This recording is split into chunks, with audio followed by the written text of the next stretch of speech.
But that was that was an amazing race. That was a great race. You should see the video. Did you see the video that I think it was Brandy took, and you stepped back kind of like you were surprised at the win? Oh, it was the best pro street race I've seen in a long time. Yeah. I mean, really this was good. so much fun. Yeah, and it was so much fun to watch, and to watch Caleb reaching down and shift. You had two people who didn't want to lose. Yeah. I spun immediately. For some reason, I knew I was going to spin. I was like prepared for it. For some reason, I don't know. I wasn't spinning all weekend, but I just felt it, and it spun. So I pedaled it, tried to recover, and Caleb was gone. Looks like he was, I seen him leave and hook, and he was on a good pass. I don't know what made me say I'm going to get back in it, but I did. And every time I got back in it and got wide open throttle and hit the micro switch, it lit the tire back up, And that bike doesn't have a resume percentage. Once it gets to 100%, it stays 100%. It stays. So if I get off the throttle and I get back on it, it's going to stay at 100%. Yeah. So every time I hit the switch, it would just light the tire up. Yeah. While you're in heat of the moment, it's hard to not go wide open. I'm trying to kind of pedal it. Yeah.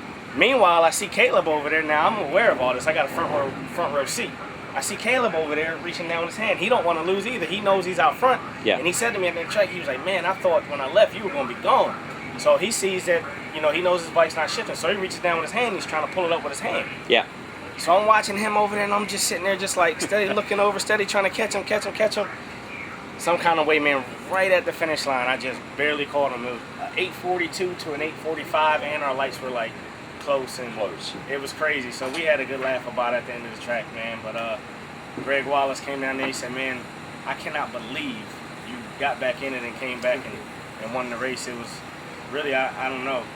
It was crazy. That was a good race. We It both was a wanted to go to fantastic finals. race. Yeah. It was a We both wanted to fantastic go to race. finals. And I was so hoping that that you guys had a GoPro pointing over That in the way. left lane. That would have been great footage. Yeah, that's what I was hoping too. But no.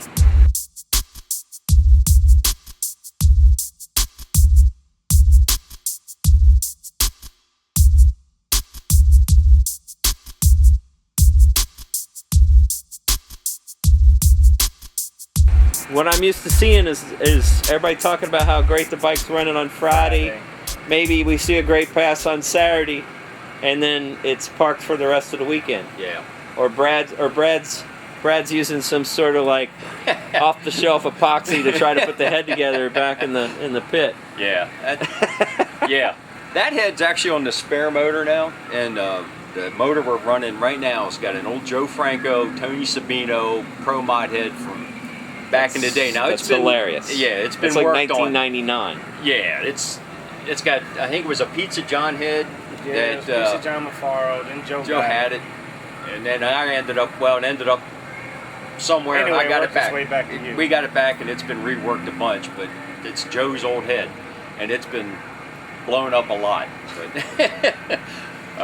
But not in Maryland. But We're not in Maryland, round after round. And we think we've got all the problems with that head solved, so that's going to be the motor of choice for the remainder of the year, I think. Well, we've had every issue you can. We fix one issue and another one will pop up. I mean, it's like you fix the issue. This is what's wrong with the bike, and then you go to make the next pass and it'll create some other issue. But we've had problems with the head. I remember one time I turned off the end of the track and the carburetor and the whole intake port and everything was laying on the side of the bike. I mean, I picked it up with my hand. So we fixed that, and then I think it did another cylinder after that. Yeah, or another one. Yeah. So it's just been a lot of no silver bullets. In Maryland, were you worried that this was all gonna that the bike was gonna turn into a pumpkin and that this was all gonna be the same as usual, or did you think you had it licked and this was going all the way to the final? I don't know as I thought. Well, it was I mean, all the whether way it was to the gonna final. it was gonna run all the way to the final. After Friday, I felt pretty good about the way things were going. Actually, the beginning of the year, the first two races, the bike ran well. We made it to the semis. I think the first race, and then the next race we qualified. We made a couple good runs, but there was no issues. Right. So I was starting to feel pretty good that maybe we turned a corner Right. and started heading in the right direction. Right. And Johnny has definitely steered us. Johnny Locklear has definitely steered us in the right direction around Right. a lot of things that probably helped solve some of the issues we were dealing with. Right. But yeah, in Maryland after Friday, I felt pretty good, and then we found we had a broken sprocket, knocked a couple teeth off of it. So Mike Schultz and I made a frantic run to Pennsylvania on Saturday to get a sprocket that I didn't actually have. We thought we had and didn't have, and Richard made the call to keep running it. And yeah, they left 2.5 hours each way, and they're like, "Oh, we'll be back with a sprocket." I'm like, "Dude, while y'all going, I'm racing." So me and Eric were sitting there. Now, mind you, between runs, I don't really do a whole lot to the bike that's not on the computer.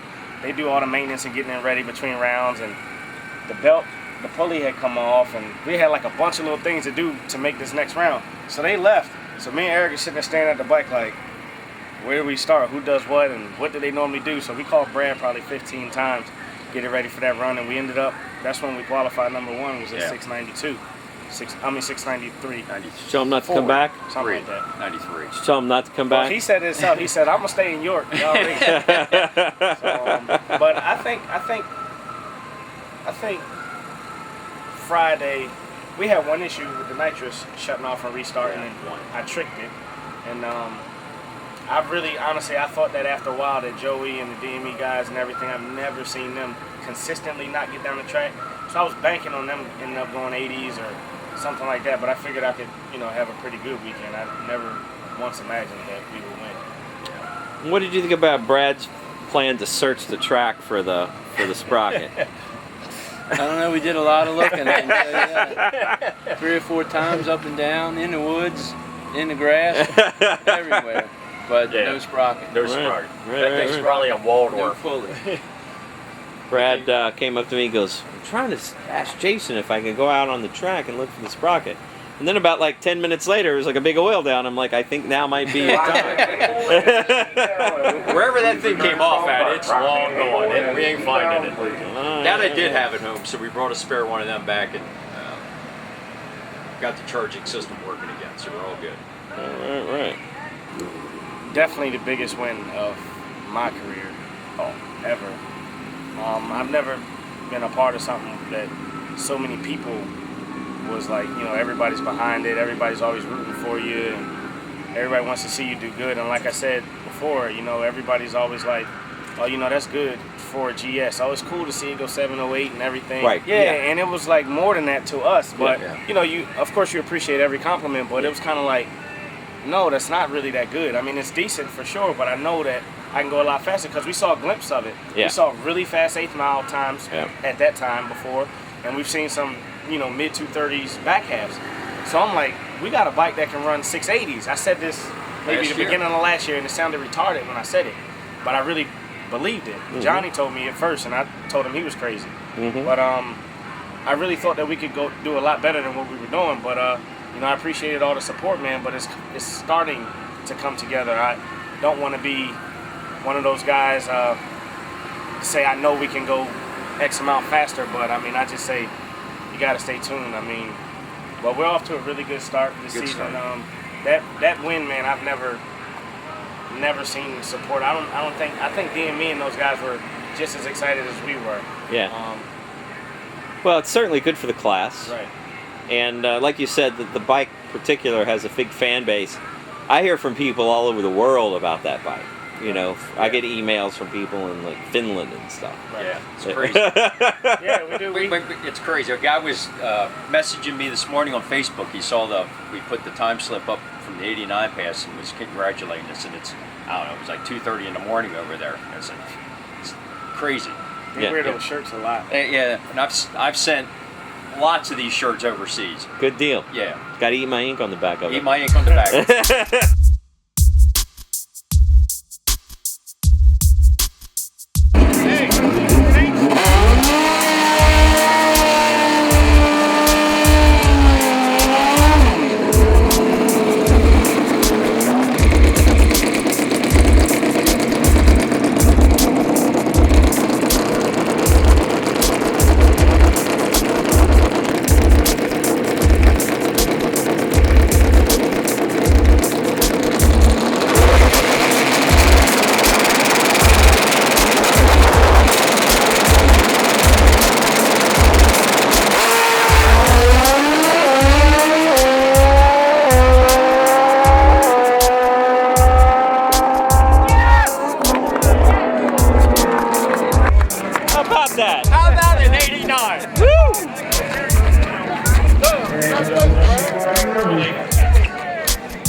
Richard, incredible pass last night. He was in the seat. Man, Brad, when he came up here, he said he was basically going to treat it like testing.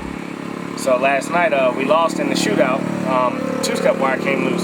So I made a pass, and Brian said, you guys can put it in grudge. So I said, Brad, I kind of want to try something. I want to get greedy because I've never, well, I won't say never. This year, since we got our problems worked out, the bike hasn't picked up the front wheel, not even an inch off the ground, nothing. So I said, I kind of want to find my limit so that one day I know I can go this far. I still didn't find the limit, but I tried something, got a little bit aggressive with it, and they liked it, I guess. 689, 440, 6 1/8. That's all I can really mess with is the first 8th mile right now. We still got to figure out our back half issues, but we'll get there. And the quickest 8th mile Pro Street pass ever? Quickest 8th? Quickest Yeah, 8th? I think so. I think Joey went a 47 when he went 672. So Definitely And more quickest mile to, an hour than us. quickest to the 330, you were saying? Yeah, definitely. We went 299 last night. No, we Went went 297 last night. And at MIR, the guys were talking. I don't think nobody knows of anybody that went quicker than 3 flat. We've done a bunch of those now. So, It was a 60 foot. 114. So yes, definitely, it's working downstairs. Now we just got to figure out the back half. I hear you. we once had back half and no front half. Now we got front half and no back half. Guess that's how it goes. Yeah. All right.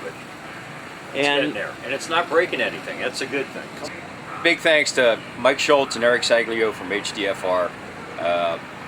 Mike built my original Pro Street bike that we ran. Michael Phillips rode the purple bike. Yeah. And when he was in the garage the other day, he said, man, how things have changed since, 99, 2000? Looking at that in comparison to what we got today.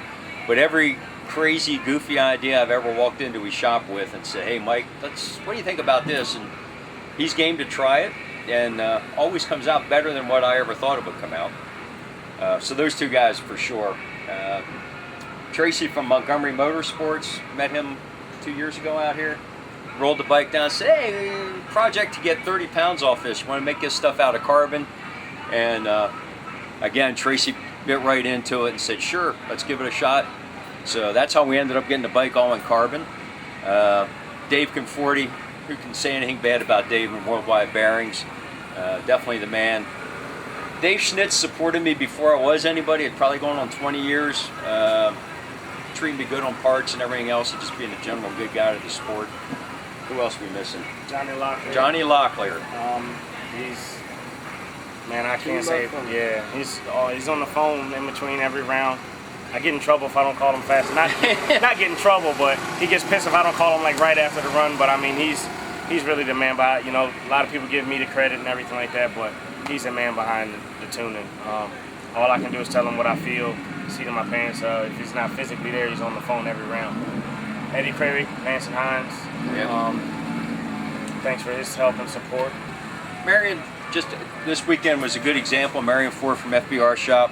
I ended up bringing my big nitrous bottle with us, and we had to change a tire yesterday, and I just realized how spoiled we are with Marion at the track and being able to walk over and drop your nitrous bottles off and give him your wheel and you get it back with a fresh sneaker on it. It really, so I really appreciate that. So, and he always, whenever I call him for anything, he always hooks me up. So, Rock's Performance, Rocks, VST wheels, for sure. I know he hates that there's no such thing as a GS Brock's pipe, but he definitely does look out for us any way he can with the wheels and stuff. My girlfriend Shanna Shanna Christensen for putting up with all this craziness. Scott for cooking for us all. Scott Doug Witt for his help. Yeah. We just got a good team, man. Yeah. All of us together, we kind of make it work, man. Rick Smith. Rick Smith. Rick Smith. Forgot, man, Rick Smith. Rick Smith has done the motors for the last couple of years. All the breakage and all the goofy shit that's going on is not related to Rick. It's been usually stuff where we hurt a transmission because a bike hucklebucked or something crazy. But Rick, and if we do break it, Rick turns it around really quick. And last but not least, Joe Franco for years of mentoring me and Richard and his constant encouragement to put bigger jets in. Yeah, that's right. Don't be scared. For being Joe Franco. We miss him. Yeah, we miss Joe. We were talking in Maryland about who all has ridden this motorcycle. Gee. Well, on this one, Richard obviously. Doug's been on it. Maselli's been on it. Little Franco. Little Franco's been on it. Derek Christensen's been on it. I think that's probably about it. I think. Hard to say. And when you say this one, you mean how do we describe this one compared to the other one? Do they share any components? No, they Right. don't. Not the frame. Nothing. He still has that other bike. The purple bike's Gotcha. still sitting in the garage on the Gotcha. on the engine or on the bike stand. Without a motor, but it's Gotcha. still sitting there. Gotcha. My plan, and I even got Phil's old Suzuki in pieces Really? up in the attic. Really? Really. Oh man, I want to see those two bikes. We should trailer them out one day. We should, yeah, and race them out here Oh, Well- together, side by side match races. Holy crap! I got enough parts to put both. Michael Phillips and Tommy Maselli. There you go. That would be Yeah, badass. yeah. I actually got enough motor parts to put both of them together. Yeah. And all this stuff. Yeah, I just don't have time. This one keeps me way busy. yeah, And actually, any extra money goes in this as opposed to that. But Yeah. that is my plan at some point. Yeah. Restoring them both back to. yeah. Mine's really close to being go back to where it was. Phil's, on the other hand, is a lot. Well, Phil needs to get involved in that and get busy with it. Phil's house- Phil, his whole Phil's- thing with him and the bike don't get along like that as far as cleaning or any of that. Yeah. Well, yeah. All right. It doesn't have to look pretty. No. Phil's Phil was House of Power. I remember I want to come out and do a tour of Phil's House of Power. He goes, Tim, it's just the garage at my mom's house. Yeah, really, I was there. It's nothing. So yeah, those two bikes are still at the house, and one of these days, I'll get them back together and maybe make them as pit bikes or something. We'll do something with them. And Mike, what would you say was a key component maybe that went into helping this bike, chassis-wise or whatever, do what it does? I guess the biggest thing, is we just tried to come up with all the ideas that we could come up with that we knew worked. A couple of things we hadn't tried before, and just being pretty picky about the way we do it, If it needed to move a 1/4 inch and we had to move the mountain, we moved the mountain for the 1/4 inch. And these two guys, they're really truly they're the whole reason that I do it. I've been involved in this for a long time, but Brad is a great owner for a person like me to build a bike, and Richard, when the chips are down, man, he somehow just seems to pull it together. I seen that in him at MIR. He amazed me at MIR, and I'm just glad to be part of the team, to be honest with you. Cool. So you get to see the results in the time slip. Oh yeah. We're getting better. We're not used to all this technology. We still basically it's got a race pack on the bike Yep. and all that. But to be honest, he talks to Johnny. We take pictures of spark plugs. Yep. And we send him the video, which if I send him the video, he's not real happy with my video Right. capability. Right. And Johnny makes all the calls based off of those three things. Right. No. We really don't no. look at any data. That's awesome. We haven't Yeah, had any that's data. amazing. I don't even know what we data logged. I don't even know what we logged. Yeah. I don't even know what's in the race. I've ridden bikes for pretty much every shop there is. I've seen how everybody does what they do. And Yeah. I've seen everybody's interpretation of what they see and Yeah. everything. And it's like, everybody has their opinion on what's right. Somebody Yeah. else may run a bike this way with this amount of timing. That's right. Yeah. I do it wrong. Or Yeah. not me, but we right. do it wrong. Right. And we feel like that way is wrong. So I don't know if there's a right and wrong. It's more than one way to skin a cat, but Right. I truly feel like what Johnny knows and what he does, man, is head and shoulders Yeah. above anything else I've ever experienced. All the people, I've been around this stuff for a really long time too. Not maybe as many different people as he's been around, but there's no doubt Johnny's as sharp as I've been associated with. Right. Just thinks about things in a totally different manner, and when he explains it to you, it all makes sense. 6 years. Yeah, and it's like, really? Why didn't I think of that like 10 years ago when I was Right. beating my head against the wall? Right. Every now and then he starts going off and loses me when he gets going really good, but he tries to dumb it down, so I get it. And again, he humble as all get out. He doesn't want to really take any credit for much of this. He said it's all you guys. I really think he's been the one common denominator. That's Mike's chassis was always good. Richard's riding was always good. I've just been here for cosmetic value, and Johnny's kind of pulled all of it together and said, "Your wallet comes in handy." Yeah, my wallet, I guess, is the reason I'm. Thanks for overtime. Harley Davidson overtime. Johnny's been the guy that's kind of said, okay, here's what you need to do to get all this stuff to work together. Yeah. And really, I don't think we'd be where we're at without Johnny. We could go quick, but not an 89 quick. Cole helped us with the shot this weekend. We were having some issues, and this weekend we used it as a test session. We shortened the bike up because we were running 75 inches at 600 pounds. We were talking to Maryland, taking all the weight off and going to 74 and 575. So we tried that. When we did it, kind of messed up the chassis a little bit. Cole helped us straighten that out from Penske, and after we did that, the thing started hooking, and we went to 89 then last night. So I guess it was a successful test session. Yeah, I think so. I guess we'll let it alone. All right. Congratulations on Maryland. Congratulations on here. Congratulations on the whole 9 yards and keeping it living. Yeah. Running fast and living. And living. So.